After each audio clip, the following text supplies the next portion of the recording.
आज मोहसिन मेंढर ने हम सब ने मिलकर एक जॉइंट प्रेस कॉन्फ्रेंस जो मिनी सेक्रेटरीट की बिल्डिंग आप सालों से देख रहे हैं, जो मेंढर की पॉलिटिक्स के नाम पर भी दब्बा है और हम सब लोगों को भी के सामने एक खुशगवार माहौल में वो एक नेगेटिव इम्पैक्ट दे रही है हर जगह से। उसके लिए बुलाई गई है। मेरे साथ जो है शहर के इम्पोर्टेंट लोग हैं, सरपंचेज़ हैं, पंचेज़ हैं, डॉक्टर यूनुस साहब हैं। हम सब का मुद्दा ये है कि आज तक 2010 में इस प्रोजेक्ट को जो है वो अप्रूव किया गया और अप्रूवल तभी होता है जब किसी चीज़ को प्लानिंग में रखा जाए। 14 करोड़ का ये प्रोजेक्ट था और प्लानिंग के तहत उसको शुरू किया गया। जब शुरू हो गया तो बीच में कोई कुछ वक्त के बाद में 7 से 10 करोड़ रुपए जब उसके निकल गए, उसके बाद उस प्रोजेक्ट को बंद कर दिया गया। मेरा सवाल और मुद्दा ये है हम सब की तरफ से कि एक प्रोजेक्ट जो 14 साल पुराना है उसको कंप्लीट नहीं किया गया और ये जो हमारी 3 तहसीलें हैं, 3 ब्लॉक हैं, 75 पंचायतें हैं, इन सारी को की परेशानियों को government of Jammu and Kashmir ने प्लानिंग के तहत मिनी सेक्रेटरीट के एक प्रोजेक्ट को शुरू किया था। लेकिन मुझे आज भी ये कहने में बिल्कुल भी परेशानी नहीं हो रही है कि ये हमारे पॉलिटिकल इनकम्पिटेंस की वजह से कि जो लोग इक़्तिदार की कुर्सी पर बैठे रहे उनके सामने मेंढर के इस प्रोजेक्ट को पहले तो लगाया गया, लेकिन जब इसमें 7 से 10 करोड़ रुपए निकले उसके बाद इसकी तरफ किसी ने तवज्जो नहीं दी। दूसरी चीज़ कि वो पॉलिटिकल लोग जिन्होंने इन कामों को करवाना था उन्होंने कभी भी इस मिनी सेक्रेटरीट की आवाज़ को बुलंद नहीं किया।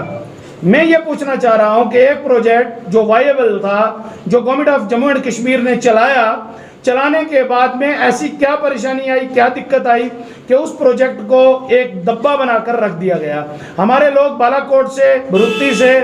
चंडियाल संगयोट से, गानी बलनोई से आते हैं, एक एक ऑफिस, एक एक घर का एक एक ऑफिस का चक्कर काटने के लिए अलग अलग जगह पे जाते हैं।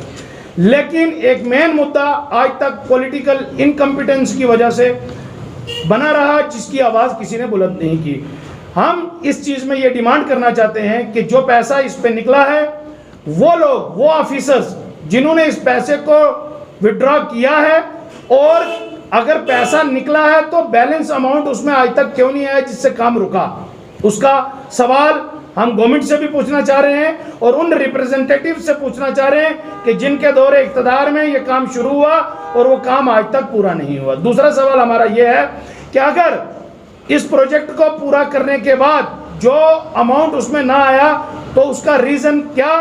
इसके पीछे कोई साजिश है क्या, ये वो काम है जिससे पूरे मेंढर के लोगों को फ़ायदा होना था, वो इनकी प्रायोरिटी नहीं है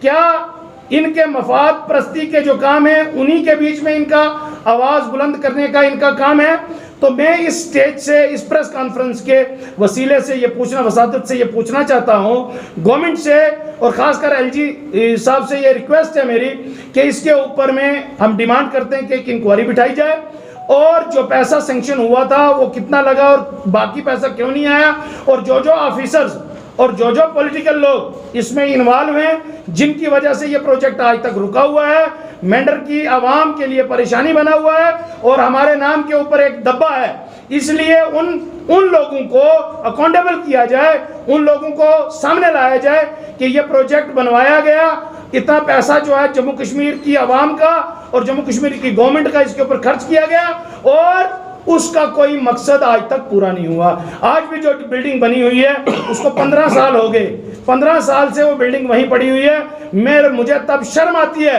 कि जब मेंढर से कोई बंदा उठता है वो कहता है कि मैंने मेंढर को बेंगलोर बना दिया, दूसरा उठता है वो कहता है कि मैंने मेंढर को स्मार्ट सिटी बना दिया। लेकिन एक शर्म की बात यह है, हम खुले लफ्जों में इस चीज़ को कंडेम करते हैं कि जिन लोगों ने भी इस आवाज़ को बुलंद नहीं करने दिया,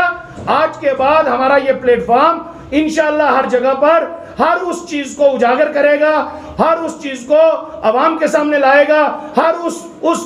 उस बेज़ाब्तगी को गवर्नमेंट के सामने लाएगा जहां पर टैक्स का पैसा पढ़े लिखे नौजवानों की आने वाली जो नस्लें हैं वो कुछ नहीं पा रही हैं इस चीज़ से, तो उनको इस स्टेज पर लाएंगे। आज का मुद्दा हमारा यही है कि एलजी साहब इसके अंदर जल्द से जल्द इस काम को शुरू करें।